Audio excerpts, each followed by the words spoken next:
China firmly opposes certain U.S. politicians pointing their fingers at the normal exchanges between Central American countries and China. Relevant remarks are merely lies and rumors which are nothing but a mirror image of their own ideological bias and Cold War mentality. We urge U.S. politicians to stop manipulating China-related issues and make more contributions to development and prosperity in the region. Hi, good afternoon. Question from AFP. U.S. Treasury Secretary Scott Bessent said that the U.S. will impose 100% tariffs on Canadian imports if Canada finalizes a new trade deal with China. This follows a similar warning from President Trump on Saturday. What is the Foreign Ministry's comment on this? Thank you.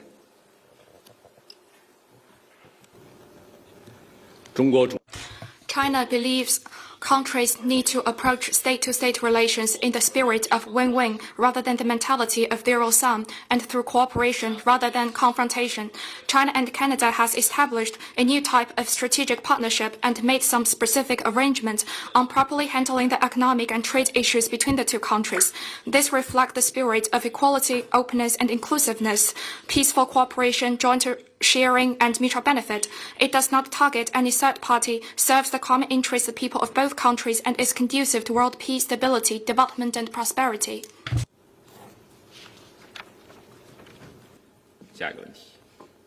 Next one, please. 发言人好，新华社记者提问：中方发布了。 Xinhua News Agency, China announced Uruguayan President Ossi's visit to China. What does China expect to achieve through the visit? This is President Ossi's first state visit to China. During the visit, President Xi Jinping will have talks with him. The two sides will have an in-depth exchange of views on deepening comprehensive strategic partnership, high-quality Belt and Road cooperation, and international and regional issues of mutual interest. We hope and believe that under the strategic guidance of the two presidents, the visit will play a positive role in further deepening the comprehensive strategic partnership.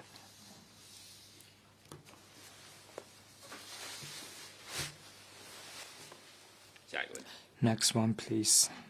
It was reported that the voting for the third phase of Myanmar's general election concluded yesterday. Completing the whole voting process of the general election, what's your comment? The whole voting process for Myanmar's new round of general election concluded yesterday.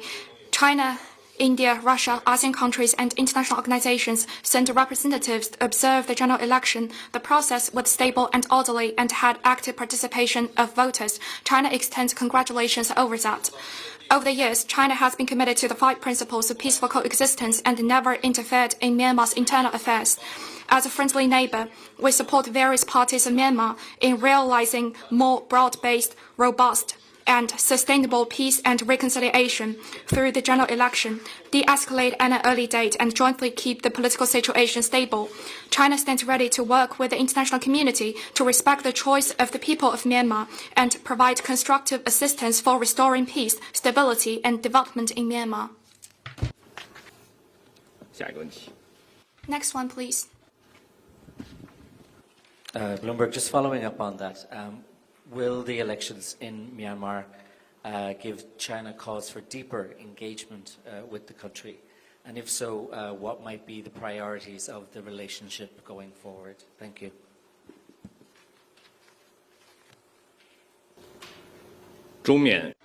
China and Myanmar are traditional friends and close neighbors. China follows a policy of friendship toward all the peoples of Myanmar. Over recent years, China-Myanmar economic, trade, investment cooperation have yielded fruitful outcomes, which effectively supported the improvement of people's livelihood and economic development of the country. China stands ready to continue deepening the comprehensive strategic partnership with Myanmar.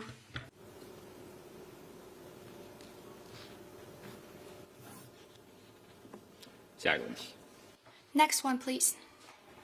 谢谢发言人。中新社记者提问：我们注意到自 China News Service, we noted that since the release of the 2026 National Defense Strategy last month, the U.S. has increased its input in the Western Hemisphere. Days ago, a delegation led by Chairman John Molyneux of the Select Committee on the CPC visited Panama and other Central American countries. They claimed the visit aims to address China's coercion and intervention and counter China's influence, and that the U.S. will outcompete China in the management of the Panama Canal, was China's comment. China firmly opposes certain U.S. politicians pointing their fingers at the normal exchanges between Central American countries and China. Relevant remarks are merely lies and rumors which are nothing but a mirror image of their own ideological bias and Cold War mentality. During the friendly cooperation with Central American countries, China has all along upheld the principles of mutual respect, equality, mutual benefit, openness, inclusiveness, and cooperation, and delivered tangibly for the local people. We urge U.S. politicians to stop manipulating China-related issues and make more contributions to development and prosperity in the region.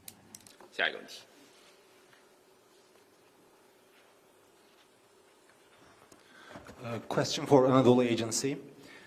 British Prime Minister Keir Starmer is reported to visit China this week. Do you confirm? Have any updates? Thank you. In a turbulent and volatile world, China and the UK, as permanent members of the UN Security Council, will benefit the world and the two countries themselves by stepping up exchanges and cooperation. On the specific visits you mentioned, information will be released in due course. Next one, please.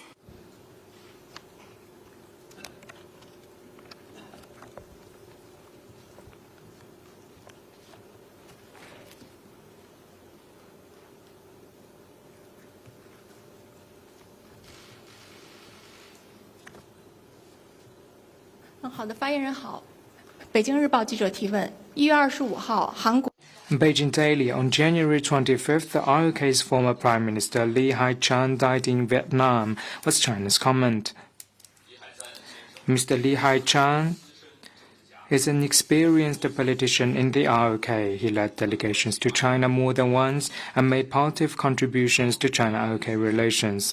China mourns for his passing and extends sincere sympathies to his family. Shenzhen TV, on January 23rd, Secretary of State Marco Rubio and Secretary of Health and Human Services Kennedy Jr. said in a joint statement that the U.S. withdrawal from the WHO, the Department of Health and Human Services, said during the early stage of COVID-19, China underreported and refused to provide genetic sequences from individuals infected early in the pandemic, was China's comment. After the outbreak of the COVID-19, China has put people and their lives front and center, worked with other countries in the trying times, and made important contributions to international cooperation against COVID-19. China's record of COVID-19 response has a clear timeline and solid data. It's widely recognized by the world and brooks no distortion or smearing.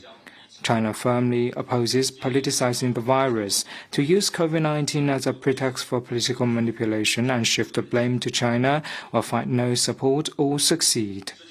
The WHO is the authoritative and professional international agency on public health security. We noted that the WHO regrets the U.S. notification of withdrawal.